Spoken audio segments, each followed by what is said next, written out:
I don't even know how many, what the number is, all sisters and brothers. And it was just like, wow, wait a minute, slow down. So you had doubts? Doubts, I rejected it, period. I just rejected it because it didn't make sense to me. That you are interfering with his ability to be a father to his child. I'm not interfering in him being a father. I am interfering in him being in a relationship with her. She does not, you don't need to be, yes, you are. do with him. I had him, Really? let him go. So how often were you with Mr. Kidd and how often were you with the other guy? Pretty much going back and forth because I was staying with him and I was leaving from being with Mr. Kidd to going with him and coming back to Mr. Kidd. You can't make this stuff up. The case of Jones versus Hernandez Trevino rolls out like a red carpet of drama. Miss Jones and Miss Hernandez are both pointing fingers at Mr. Trevino, claiming he's the VIP guest in the fatherhood saga of their children. This juicy opener lays down the drama we're about to dive into, setting up a clash of titans that feels more like a daytime TV special than real life. And just when you're grabbing your popcorn, thinking you figured it out, the plot thickens like grandma's gravy. Ms. Jones and Ms. Hernandez, you are each here today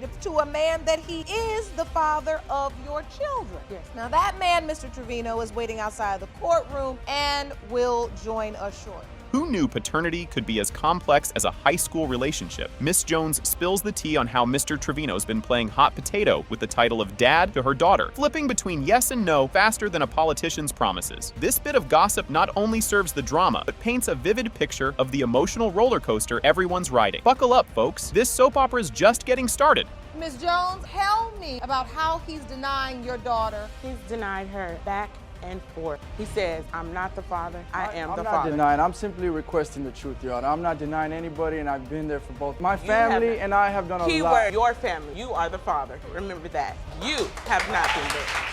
Hold on, plot twist incoming. Mr. Trevino throws in his 2 cents, questioning the timing of his supposed fatherhood, like he's solving a math problem without a calculator. His doubts and the mystery of timing add layers to this drama casserole, leaving us questioning everything we thought we knew. What's next? An alien abduction theory? Stay tuned. Mr. Trevino, why the doubt? Why have you been denying that this child is yours? You know, we went to the doctor, I asked him around what time did she pregnant, he gave me around. You don't even know what time because you're not right. Nothing. You don't even know what time it is now. So let me tell you. He does not know. Mr. Trevino, you have an issue with the days of conception, and Yes, you Your Honor. submitted these days to the court. Yes, Your Honor. To outline your doubt. And then, because why not, things get spicy. In a moment of spicy revelation, Miss Jones admits she told Mr. Trevino he wasn't the father, purely out of spite. Talk about stirring the pot. This confession adds a pinch of chaos to the mix, revealing the tangled web of emotions and lies we're dealing with. Grab your detective hats. This mystery just added another layer. So He's it's a your charmer. contention that you were intimate with him during that time, the estimated dates of conception? I'm gonna be honest. I don't remember nothing because he's a charmer. Always intimate when he Oh, now wanted. you don't remember. When he wanted to be intimate. I don't keep track of when I was intimate with you because you probably keep track of all the women. It seemed like something it's not. So I'm not. Did you always tell him that he was Cheryl's father, though? Always. Just when you thought this couldn't morph into a bigger telenovela, we dive into the possibility of other men being part of this convoluted love story. Miss Jones and Mr. Trevino are both throwing suspicions around like confetti at a wedding, suggesting there might be more contenders for the title of daddy. Prepare yourselves. We're about to open a whole new can of worms. Well, the truth is that she admitted that when she said it, it felt great. Her doubts sent centers around. I don't care how mad you are. You don't tell a man that he is not the and daddy. I agree. Especially when he's the daddy. I agree. Perfect condition because you work. How many kids do you have? Look, listen, we're here about one thing. Exactly. We're here about Cheryl. Crank up the drama dial, Mr. Trevino, not to be outdone in the suspicion stakes. Hints that Miss Hernandez might have been playing musical chairs with her affections. The shadow of doubt he casts, coupled with the debate over the child's appearance, cranks up the drama to soap opera levels. You'll need to sit down for this next part. It's a doozy. Yes, there's this one that he's kind of a light-skinned guy, kind of my skin color, you know, kind of hairy, beardy, you know, hairy guy. And my son has a little bit on his back. I don't have any hair on my chest. I barely have any hair on me besides my face and my, you know. Right. So that questions me right away. Mic drop moment coming right up. The DNA results are in, and guess what? 2-year-old Cheryl Trevino Jones. Mr. Trevino, you are her father. In an episode straight out of a soap opera, Ms. France spills the beans on her father's deathbed confession, revealing a bombshell. He was the biological dad of a certain Sonia, who everyone thought was Ms. Lee. The room goes silent, jaws drop, and a family tree gets more branches than anyone bargained for. And just when you think you're watching a rerun, the plot thickens, and a new twist looms on the horizon, promising to flip the script yet again. You're here along with your brother who's waiting outside of our courtroom. You say your father claimed on his deathbed that he was the biological father of a child named Sonia. Yes, Your Honor. If indeed you've now found the correct Sonia, you believe the plaintiff, Ms. Lee, is your sister. Yes, Your Honor. Buckle up for this emotional whirlwind as Ms. Lee unpacks the shock and awe of finding out her dad might not be her dad after all. Imagine living your whole life as a sequel only to find out you're actually in a spin-off. She navigates this identity crisis with the grace of a cat on a hot tin roof, teetering on the edge of a dramatic revelation. Strap in, because we're diving headfirst into a family saga that makes Shakespeare look like child's play. From the beginning of this has been real confusing and overwhelming for me, mainly because I only knew one man to be my father my whole life until he died. I was a daddy's baby, and me and my father was very close. I never heard of Mrs. France's father until I was 38 years old. So it's been real hard for me. It's hard for me to be here even questioning my paternity, because I loved my dad so much and he loved me. Mrs. France takes us down memory lane, revealing she always suspected she had a long-lost twin frolicking in the fields of Michigan. Their tales are so intertwined. It's like they shared a scriptwriter, with their kids accidentally becoming BFFs and a series of missed connections worthy of a romantic comedy. But wait, there's more. The rabbit hole of familial discovery is just getting started, and it's deeper than we thought. The whole time I was growing up, I heard Mrs. Lee, and I was always told that I had a twin in Michigan the whole time. We went to the same school, we know the same people, we never even met. Our kids are even best friends and never even knew they were cousins. Yes, I even know her grandmother, and her grandmother and my grandmother are best friends, and I still never met Mrs. Lee.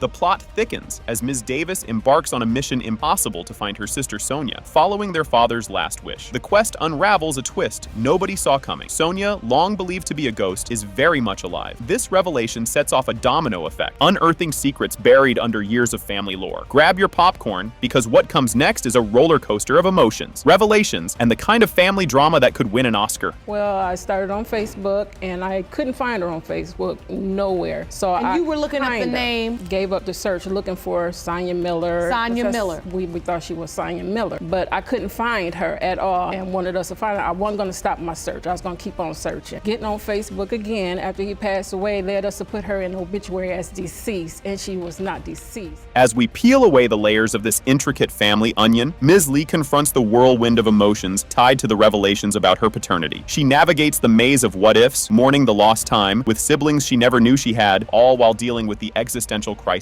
of a lifetime. The stage is set for an emotional showdown, with a surprise guest appearance that promises to bring tears, laughter, and maybe a group hug. So you had doubts? Doubts? I rejected it, period. I just rejected it because it didn't make sense to me. When I first called, my mom was like, somebody just contacted me. What does this mean? Who is Mr. Miller? First, she just rejected me. She was like, ain't no sense talking about that. I don't know what you're talking about. She did not deny, wouldn't even discuss it with me at first. In a suspense-filled courtroom scene, Mr. Miller makes a grand entrance, claiming a familial bond with Ms. Lee that feels ripped from a feel-good movie. The tension is palpable, the crowd is on the edge of their seats, and the background music swells. But hold your horses, this emotional roller coaster has a few more loops to go, and the next revelation is a heartwarmer that could melt even the coldest of hearts. I've never met him. And you've never, ever laid eyes on him. Jerome, will you please escort Mr. Miller into the courtroom? Good afternoon, Your Honor. Hello, Mr. Miller. Thank you for joining us today. If it's okay with you and Miss Lee, could I give her a hug? Oh. This is my first time seeing her. If that'd be okay. As the curtain rises on the final act, the DNA results are in, and the verdict is more heartwarming than a puppy video. B. France Miller as to whether Sonia Lee is related to Ronald Miller and Rachel France, and thus is the biological daughter of the late Ronald Miller. Ms. Lee, they are indeed your biological brother and sister. Buckle up, Buttercup, because you're not going to believe this circus. The roller coaster case of Jones versus Hernandez Trevino kicks off. The courtroom drama unfolds, with Miss Jones and Miss Hernandez both adamant that Mr. Trevino is the star of their parental dramas. Each lady is on a mission to slap a paternity label on Trevino to secure their kids a daddy on record. Brace yourselves. The drama llama is just getting warmed up. Hello, Your Honor. This is the case of Jones versus Hernandez. Thank you, Jerome. Good day, everyone. Ms. Jones and Ms. Hernandez, you are each here today to prove to a man that he is the father of your children. Is this real life, or is this just fantasy? Judge Lake dives into the soap opera, spotlighting Mr. Trevino's predicament, caught between two fiery women staking their claims. The air crackles with anticipation as the judge decides to throw Mr. Trevino into the mix pronto, lighting the fuse for what promises to be an epic showdown. Popcorn's ready. This is about to get juicier than a reality TV finale. Ms. Jones say Mr. Trevino is denying your child, and you say it has a lot to do with Ms. Hernandez. Now, Ms. Hernandez, you say he's also denying he's the father of your child. Jerome, I'm ready to see Mr. Trevino right now. Grab your popcorn, folks. A verbal wildfire erupts between Miss Jones and Mr. Trevino over the daddy drama involving Miss Jones's offspring, Cheryl. Miss Jones slings accusations of denial and flip-flopping at Trevino, while he's all about seeking the bald truth. This clash is more than a telenovella's worth of emotion and personal stakes. Strap in. We're cranking up the intensity. He's denied her back and forth. I'm not the father. I am the father. I'm not denying. I'm simply requesting the truth, Your Honor. I'm not denying anybody, and I've been there for both. Your family. You are the father. Remember that. You have not been. So you're saying I haven't helped you? Ms. Jones, though, you're claiming he's denying paternity. He has. You couldn't make this stuff up if you tried. The saga between Miss Jones and Mr. Trevino thickens, spilling tea about past squabbles and blame games that have tossed them into this paternity pickle. Miss Jones confesses to spitefully benching Trevino from the father role during a spat, a move she's now biting her nails over. And you thought your family reunions were awkward. I get that you hurt, but you did choose to be with him, so it had to be something about him you liked.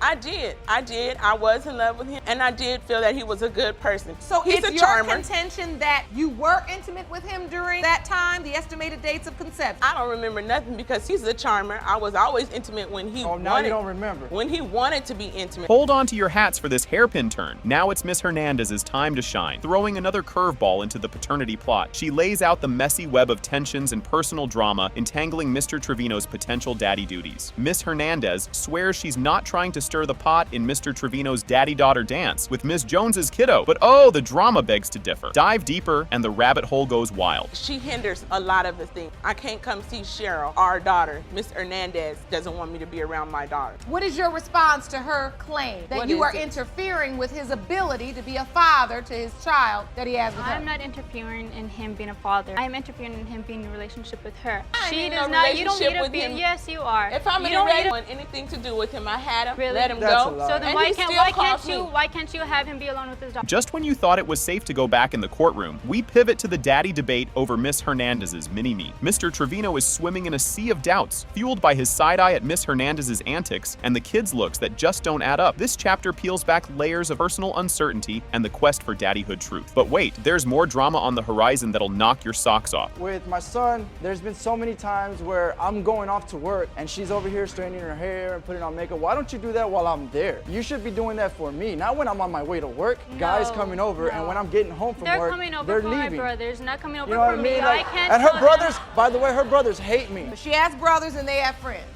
You can cut the tension with a knife. An explosive argument detonates, laying bare the emotional wreckage these paternity squabbles have left in their wake. Accusations and feelings collide like bumper cars, with everyone's eyes on the prize, a clear future for the kiddos involved. Gear up for a game-changing bombshell that could flip the script. Why would he be there when there was a possibility because it felt good. I'm not talking to you right now. I'm talking to the judge. You cannot blame me. You told me with your mouth, she's not mine. And then you started naming me Julio and I don't know who else. But if you which didn't felt great after I supported you after you stayed. All right, let's get some order. Let's get some order. The build-up to this moment has been nothing short of epic. Judge Lake takes Miss Jones to task for tossing gasoline on the fire by spitefully denying Mr. Trevino's fatherhood. This facepalm-worthy moment shines a spotlight on the weight of responsibility and the ripple effects of our choices on the little ones caught in the crossfire. The climax is on the horizon, and it's gearing up to be a doozy. Because you way up high on your horse over there. And yet, what you're not willing to do is accept the fact that your actions have a consequence. Now, when you get so angry at a man because he's not doing what you want him to do or what you need him to do, and you decide the way you hurt me and I'm gonna tell you that this child isn't yours, you then can't stand up here or be the victim because he then starts to act like the child isn't his. Here it is, the moment of truth. Everyone's been holding their breath for. The grand finale hits with the DNA test results dropping like a mic at a rap battle. In the case of Jones versus Hernandez Trevino, as it pertains to 2-year-old Cheryl Trevino Jones, Mr. Trevino, you are her father. The roller coaster ride of Kidd versus Rawlings kicks off with Mr. Kidd jumping into the fray, claiming Ms. Rawlings pulled the wool over his eyes by making him think he was the MVP in the fatherhood league for her son, Nathaniel. But plot twist, she allegedly backpedals when a supposedly upgrade dude enters the scene. This bombshell accusation throws us headfirst into the drama and sets up a saga filled with emotional twists, turns, and jaw-dropping moments. And trust me, just when you think you've seen every trick in the book, the next act flips the script. Mr. Kidd, you say Ms. Rawlings is a manipulative user who convinced you that you were the father of her son, Nathaniel, then changed her mind when someone better came along. You and your mother say Ms. Rawlings' mind games have wreaked emotional havoc on your family, and you are 100% positive you are her son's father. Strap in for this whirlwind. Mr. Kidd, wearing his heart on his sleeve, dives deep into his tale of paternity pride turned paternity puzzle. He reminisces about the days when Ms. Rawlings had him convinced he was Nathaniel's numero uno daddy-o, complete with love letters and shared dreams, all while he was out conquering the world. This heartfelt narrative, against the backdrop of Ms. Rawlings' later just kidding stance, paints a Shakespearean landscape of love, betrayal, and diaper duties. But hold on to your popcorn, because this emotional roller coaster has more loops. Why are you so convinced you are Nathaniel's father? Well, Your Honor, when this first started off, she came to me and told me that he was mine.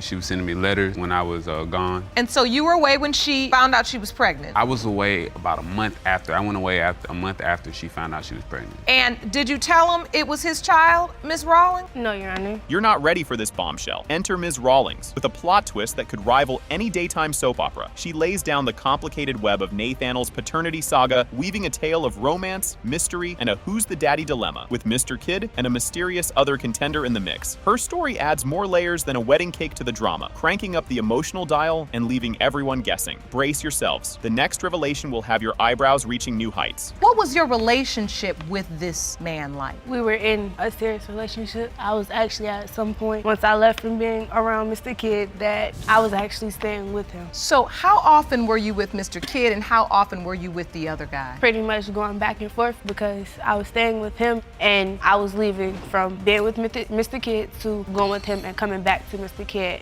The drama intensifies with a side of sweetness. In a scene straight out of a feel-good movie, Mince Jenkins, Mr. Kidd's mom, shares a tearjerker of a story about her first enchanting encounter with Nathaniel at a park. She describes it as if the clouds parted and the sun shone just for them, marking it as a top-tier moment in her life. This touching interlude reminds us of the power of love and connection beyond DNA, serving as a warm hug in the midst of the chaos. But don't get too cozy. The next curveball will have you picking your jaw up off the floor. We were at a park. He was in a car or a stroller, and I said hey to her. I said, but you know what I'm here for, and I went straight to the baby. Picked him up, had said, hey Sugarfoot, and he smiled, and we played, and honestly, the best day of my life. I'm holding my grandson. I know it's mine, and I have pictures. I'd like to see those. Of both my babies. And when you look at these pictures, what do you see? My son. Your son on the left, and that's Nathaniel on the right.